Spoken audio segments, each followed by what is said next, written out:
A graça e a paz do Senhor, irmãos. Eu queria que os irmãos participassem da leitura de um texto, que é um texto maravilhoso, que está lá no Evangelho de João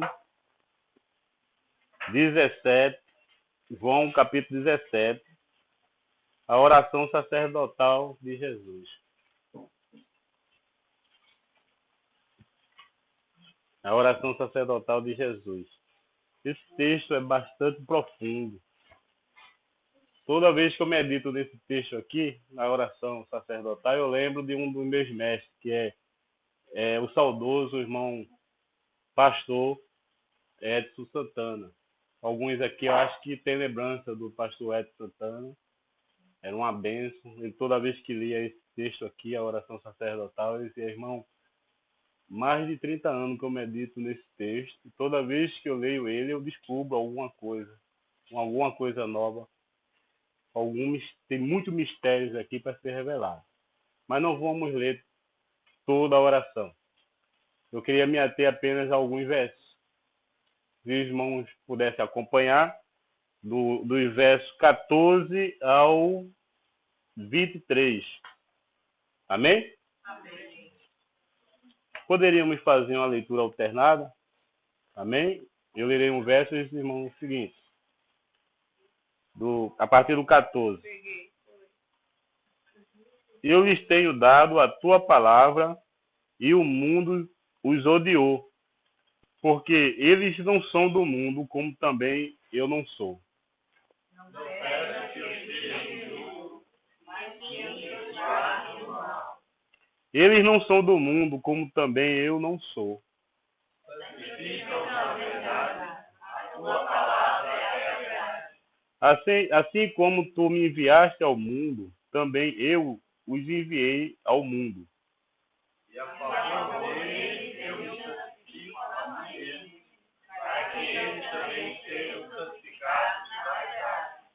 Não rogo somente por este, mas também por aqueles que me vierem a crer em mim, por intermédio da sua palavra. A fim de que todos sejam um, como és tu, ó Pai, em mim, e eu em ti, também sejam eles em nós, para que o mundo creia que tu me enviaste. Eu lhes tenho transmitido a glória que me tens dado, para que sejam um, como nós o somos. Eu neles e tu em mim, a fim de que sejam aperfeiçoados na unidade, para que o mundo conheça que tu me enviaste e os amaste, como também amaste a mim. Eu gostaria que os irmãos repetissem comigo esses 3 versos, o 15, 16 e o 17. Amém? Vamos lá todos juntos. Não peço que os tire do mundo, e sim que os guarde do mal. Eles não são do mundo, como também eu não sou. Santifica-os na verdade, a tua palavra é a verdade. Oremos. Senhor, nosso Deus, Pai Santo, te rogamos, Senhor, pela tua presença aqui nesse momento. Te rogo, Senhor, pelo teu Espírito Santo, possa me usar minha boca para falar a tua vontade, a tua palavra. Tu possa iluminar também os irmãos para que possam entender a tua vontade e a tua palavra ministrada nesse momento. Conduz, Senhor, esse maravilhoso momento em tua presença e já ficamos gratos em nome de Jesus. Então, o que é que Jesus roga aqui ao Pai? Ele é bem claro aqui em rogar ao Pai que não tires do mundo. Nós vivemos aqui no mundo, mas sabemos que não pertencemos a esse mundo. Então ele roga aqui que nos livre de todo o mal. Tem muito tipo de mal que a gente presencia aí no dia a dia. Violência, cada dia o povo se entregando aí à violência, ao pecado da carne, prostituição, droga, todo tipo de situação. Mas eu queria aproveitar esse momento dessa festa carnal, que chama-se carnaval, para ficar específico, trazer uma reflexão específica em relação ao pecado da idolatria, que Jesus pede ao Pai que nos livre de toda espécie de mal. Então, o que é que ele fala aqui? Não peço que os tire do mundo, e sim que os guarde do mal. Eles não são do mundo, como também eu não sou. Nós não somos desse mundo.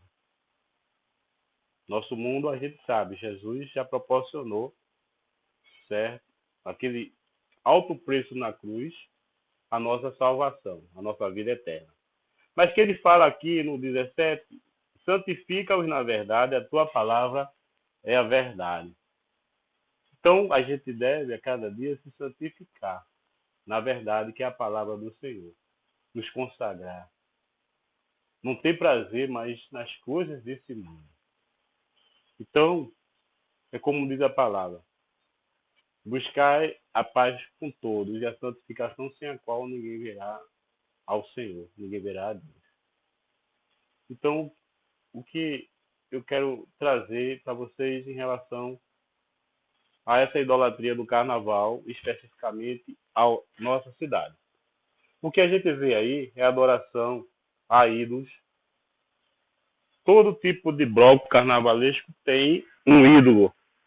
E as pessoas leigas, passam a participar daquele bloco carnavalesco, só que eles não sabem que ali por trás tem toda uma espiritualidade, tem toda a reverência ao inimigo. Aqueles ídolos ali, antes de ir para a rua, passam em terreiro de candomblé, em terreiros locais espíritos, de templos espíritas. Tem uma devoção ali por trás. Esse galo da madrugada, homem da meia-noite, diversos. O homem da meia-noite é um calunga, que representa, certo, o maracatu, que a base do maracatu é o candomblé. O galo da madrugada também é uma idolatria, chama-se poste-ídolo. Então, há toda uma reverência ao inimigo ali, toda uma adoração ali, onde as pessoas vão ali. Tem muitas pessoas que sabem o que estão ali, o que está ali representado e estão adorando. Tem muitas que vão ali, que são leigas, são cegas, mas Deus não toma o homem por inocente. Eles estão participando daquela idolatria ali. Aí, outro dia, eu estava perguntando a Sueli. É engraçado que quando é período de carnaval, a gente não vê terreiro de candomblé, nem centro espírita aberto. A explicação: se o macumbeiro, o pai de santo, for abrir o terreiro, nenhum santo vai baixar ali no terreiro, porque estão todos ali na festa carnal, onde o prefeito da cidade, as autoridades dão legalidade, dando a chave, entregando a chave da cidade ao representante do carnaval, o Rei Momo. Na sexta-feira tem aquilo ali, aquele culto ao inimigo, que é a noite dos tambores silenciosos, e as pessoas reverenciam todo o mal, dão legalidade para o inimigo e as suas legiões de anjos caídos atuar em toda a cidade. Mas uma coisa sabemos: eles podem abrir e dar legalidade para atuar na cidade, nas pessoas que não são de Cristo. Mas aquele que tem lavado e remido pelo sangue de Jesus, o mal não tem poder nenhum. O inimigo não tem poder nenhum sobre nós. Então é isso que Jesus tem, certo, rogado ao Pai. Que a gente viva no mundo, mas que Ele nos livre do mal. Que possamos a cada dia nos santificar. Que possamos a cada dia ser semelhante ao Senhor Jesus. E em relação à idolatria, eu lembro, pastor, meses atrás, deu uma aula na escola dominical sobre os 10 mandamentos. O que é que fala os 10 mandamentos lá em Êxodo 20? Mas você poderia ler rapidamente o Êxodo 20, do verso 1 ao 6, que fala dos 2 mandamentos em relação à adoração ao Senhor e em relação ao que o Senhor, certo, acha da idolatria. Pode ler. Então falou Deus todas as palavras. Eu sou o Senhor teu Deus, que tirei da terra do Egito, na casa da servidão. Não terás outros deuses diante de mim. Não farás para ti imagem de escultura, nem semelhança alguma no que é em cima dos céus, nem debaixo da terra, nem nas águas debaixo da terra. Não as adorarás, nem darás culto, porque eu sou o Senhor teu Deus, Deus zeloso, que visita a iniquidade do pai dos pais dos filhos, até a terceira e a quarta geração daqueles que me aborrecem, e faço misericórdia das 1000 gerações, daqueles que me amam e guardam os meus mandamentos. Precisa dizer mais alguma coisa? Que Deus abomina a idolatria, seja qual for. Não só a idolatria, a imagem, mas tudo que dentro do nosso coração ocupar o lugar de Deus é idolatria. Você pode adorar um carro, você pode adorar demais a sua namorada, a sua esposa, você pode até mesmo se adorar, você pode ter no coração adoração por dinheiro. Qualquer coisa que você, até um próprio filho, que você colocar no lugar reservado ao Senhor, isso é idolatria. Tudo a gente tem que fazer, certo? Com sabedoria, como diz a palavra, com ordem e decência, certo? Sabendo que o Senhor Jesus resumiu o próprio 10 mandamentos. Buscar em primeiro lugar, certo? Não, os 2 mandamentos exato. Adorar o Senhor sobre todas as coisas. Esse é o primeiro mandamento que Jesus deixou. Agora, em relação a outros textos, a gente tem lá em Apocalipse, que Apocalipse mesmo, capítulo 21:8, que é que Deus fala da idolatria. Não só da idolatria, mas as demais coisas. Que ele fala, não herdará o reino dos céus. Será condenado. Pode ler, irmã, Apocalipse 21:8. O que é que ele fala? Quanto, porém, aos covardes, aos incrédulos, aos abomináveis, aos assassinos, aos ímpios, aos feiticeiros, aos idólatras, e a todos os mentirosos, a parte que lhes cabe será no lago que arde com fogo e enxofre, a saber, a segunda morte. Amém. Aí ele fala também, certo? Lá em Apocalipse capítulo 22:15, a mesma coisa sobre idolatria e demais pecados. Mas, por questão de tempo, eu não posso discorrer muito. Então, eu vou falar exemplos de servos do Senhor. Os irmãos conhecem muito bem o texto, que a gente também deve seguir. Como exemplo, a situação lá em Daniel, capítulo 3. Todos conhecem a situação lá da fornalha de fogo, onde Sadraque, Mesaque e Abednego, diante daquela imposição, aquela determinação do rei, que tinha que adorar aquela imagem do rei Nabucodonosor. Qual foi a resposta dele? Muitas vezes a gente se acanha, tem medo de tomar uma posição. E a posição mais correta foi a que eles tomaram. E quando a gente toma posição, mesmo correndo risco até de morte, aquela posição segura que de fidelidade ao Senhor, Deus se responsabiliza por nós. Então, qual foi a resposta que Sadraque, Mesaque e Abednego deu ali naquele momento para Nabucodonosor? Eu vou ler para os irmãos. Simplesmente ele falou. Eles falaram, se o nosso Deus, a quem servimos, quer livrar-nos, ele nos livrará da fornalha de fogo ardente e das tuas mãos, ó rei. Se não fica sabendo, ó rei, que não serviremos a teus deuses, nem adoraremos a imagem de ouro que levantaste. E você viu o final da história. Foram jogados na fornalha sob maneira ardente, e o nosso Deus fez aquele milagre maravilhoso que eles não queimaram nenhum fio do cabelo nem a roupa se queimou. E aquele momento ali foi um momento tão maravilhoso para a honra e glória do Senhor, que até o próprio Nabucodonosor se quebrantou ao verdadeiro Deus. Você, irmão, quando estiver na prova e tomar a posição de ser fiel a Deus, você tem que entender que Deus se responsabiliza por você. E Ele vai dar o livramento. E Ele só permite você passar por certas fornalhas, porque Ele tem um propósito. E assim você sair fortalecido, com mais experiência com Deus, mais intimidade com Deus, e aquele seu testemunho de perseverança e fidelidade, glorificar o nome do Senhor. Porque daquela forma que você deu aquele exemplo de fidelidade, também vai evangelizar e impactar muitas pessoas que estão observando sua atitude de fidelidade naquele momento. Então, a gente vinha falando agora no carro, a irmã Lúcia estava falando sobre momentos difíceis na vida dela, que ela chegou a um ponto de esmorecer.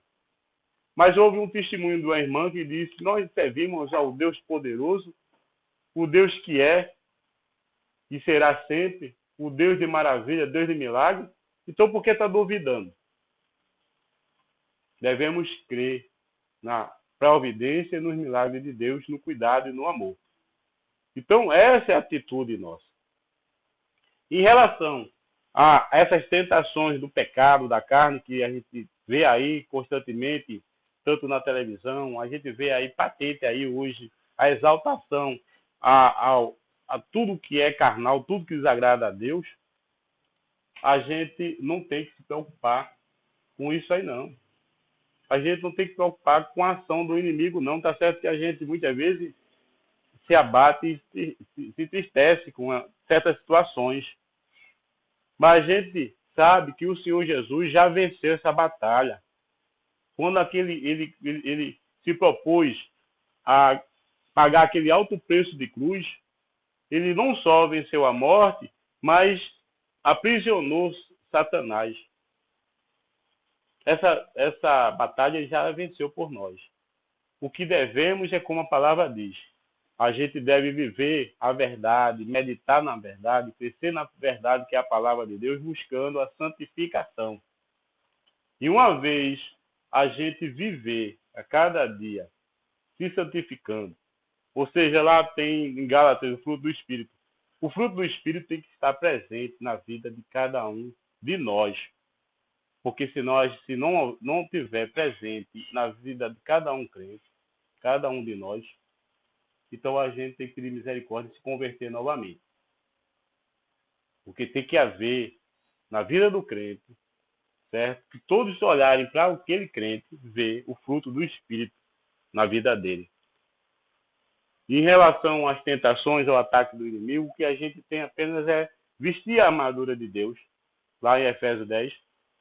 Não deixar que o inimigo penetre a nossa mente, colocando dúvida, colocando novamente desejo e sedução pelo pecado, pelas tentações.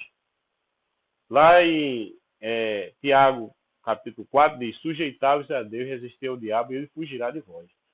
Se a gente buscar essa santificação, buscar defender a nossa mente, que o inimigo não consiga penetrar a nossa mente, a gente está sempre na mente a palavra do Senhor, ele não vai obter vitória, porque a gente permanece na luz. E a gente sabe que o inimigo é trevas. Ele vai fugir da luz. A luz sempre prevalece. Mas se a gente definhar, enfraquecer e deixar ele entrar com algum tipo de pensamento na nossa cabeça, que ele coloca demais dúvidas, coloca os pensamentos pecaminosos, coloca desejo, coloca malignidade, se a gente conseguir proteger a nossa mente e continuar vivendo e permanecendo, certo? No fruto do Espírito, você vai obter vitória em Cristo Jesus. Você não vai ser abatido. Mas o que Jesus fala lá no seu discurso, que ele fala lá em João 14, 21, ele fala: aquele que tem os meus mandamentos e os guarda, esse é o que me ama.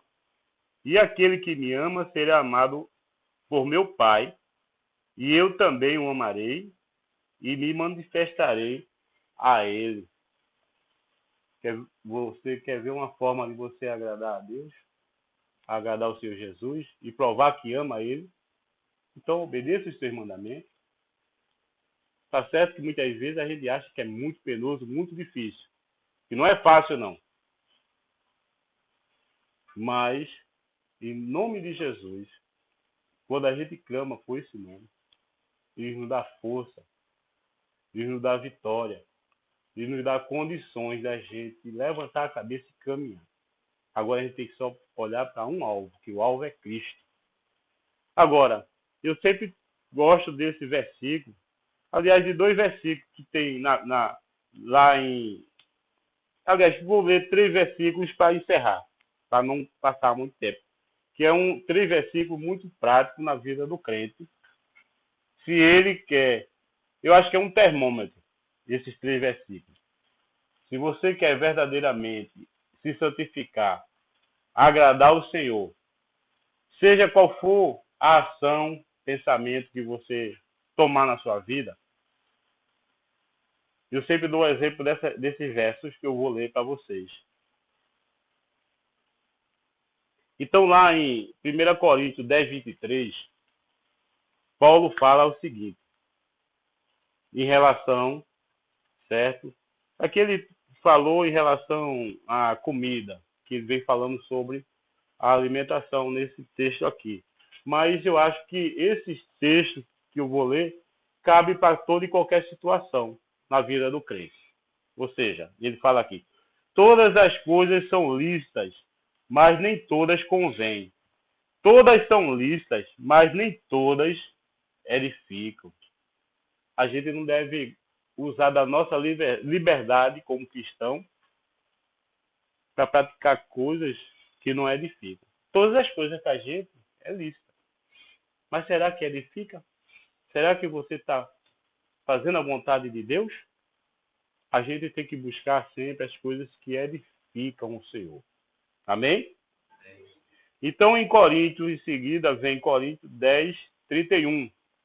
Em Coríntios 10, 31, ele reafirma esse primeiro verso. Ele diz: portanto, quer comais, quer bebais, ou façais outra coisa qualquer, fazei tudo para a glória de Deus.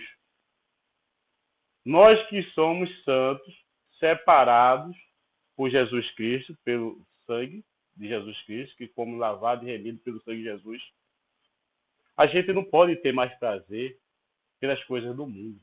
A gente peca, se dissermos que nós não somos, não cometemos pecado, nós somos mentirosos. A gente peca até em sonho e pensamento, mas a diferença é que a gente não tem mais prazer pelo pecado.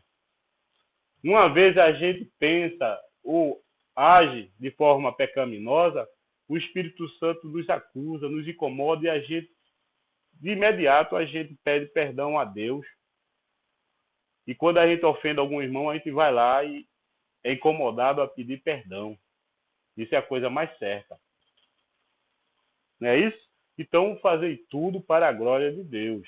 E o texto também, o último texto que quero compartilhar com o irmão, está lá em Colossenses 3,17, que ainda há um complemento desses dois, que fala, Colossenses 3,17. E, agora, amém? Contrário? Colossenses 3,17, que diz, e tudo o que fizerdes, seja em ação, fazei em nome do Senhor Jesus, dando por ele graça a Deus Pai. Cara, onde é que está aqui, certo? Um ensinamento maravilhoso. Ele fala aqui no verso, e tudo o que fizerdes, tudo, seja em ação, fazei em nome do Senhor Jesus, dando por ele graças a Deus. Então, o exemplo que eu quero dizer para o irmão fazer sempre uma alta análise de tudo que pensa, tudo que fala, tudo que age, seja qualquer coisa. Eu faço sempre uma pergunta. Quando você pensar algo, vou dar um exemplo. Você de repente está aqui, eu não gosto daquele irmão, está dentro da igreja, muita gente não gosta daquele, não vou com a cara daquele irmão. Aí você começa a pensar mal do irmão. Aí eu faço aquela perguntinha, por isso você pode dar glória a Deus? Pode dar glória a Deus, irmão? Responda. Pode? Então a gente tem que pedir misericórdia, perdão, Senhor, porque pensei mal daquele irmão. Quando a gente fala mal de um determinado irmão, a gente já cometeu uma ação, falou. Pode dar glória a Deus? Quando a gente maltrata, machuca algum irmão, pode dar glória a Deus? Muitas vezes a gente vê irmãos ainda caminhando na igreja, tido como aquele crente Raimundo, pé na igreja e pé no mundo. Será que o irmão, esse tipo que ainda vive praticando certas coisas do mundo, será que ele pode dar glória a Deus quando ele escondido vai ali e toma uma cachaçinha? Pode dar glória a Deus? Misericórdia, né? Ele pode dar glória a Deus escondido, vai ver carnaval, participar de carnaval, pode dar glória a Deus? É isso que Paulo quer dizer. Seja qual for a coisa que você fizer, se você perguntar no seu pensamento, eu posso dar glória a Deus por isso? E você, o Espírito do Santo de Deus nos ensina sobre todas as coisas. E você em seu pensamento, não posso dar glória a Deus. Então você peça perdão a Deus, peça misericórdia. Agora, quer ver o outro lado? Que você pode dar glória a Deus? Você acorda de manhã, eu vou para a igreja hoje adorar o Senhor. Pode dar glória a Deus? Eu vou dobrar o joelho agora e vou orar pelo meu irmão que está sofrendo. Pode dar glória a Deus? Eu vou tirar amanhã para fazer um jejum e vou meditar na palavra do Senhor. Pode dar glória a Deus? Eu vou ajudar ao pastor Leonardo na obra do Senhor. Eu vou ser ativo, um crente ativo na obra do Senhor. Eu vou ser mais participativo. Posso dar glória a Deus? Então é essa perguntinha que a gente, para se autopoliciar, a gente deve sempre se perguntar. Toda e qualquer coisa, seja em pensamento, em ação, no falar. Se você puder dar glória a Deus, então você é um servo abençoado. Você está caminhando firme na santificação que Jesus nos proporcionou. Você está caminhando firme a ser semelhante a Jesus Cristo. Que há uma diferença entre você ser seguidor de Jesus Cristo e você ser semelhante a Cristo. Lembra que lá em Gênesis capítulo 1, Deus disse, façamos o homem a nossa imagem e conforme a nossa semelhança. Então o que Jesus requer é que a gente a cada dia seja santificado e seja semelhante ao Senhor Jesus. Que foi o único que veio aqui na terra que não pecou. O próprio Deus encarnado que pagou um alto preço por nós. E é a maior prova do amor de Deus em nossas vidas. Amém?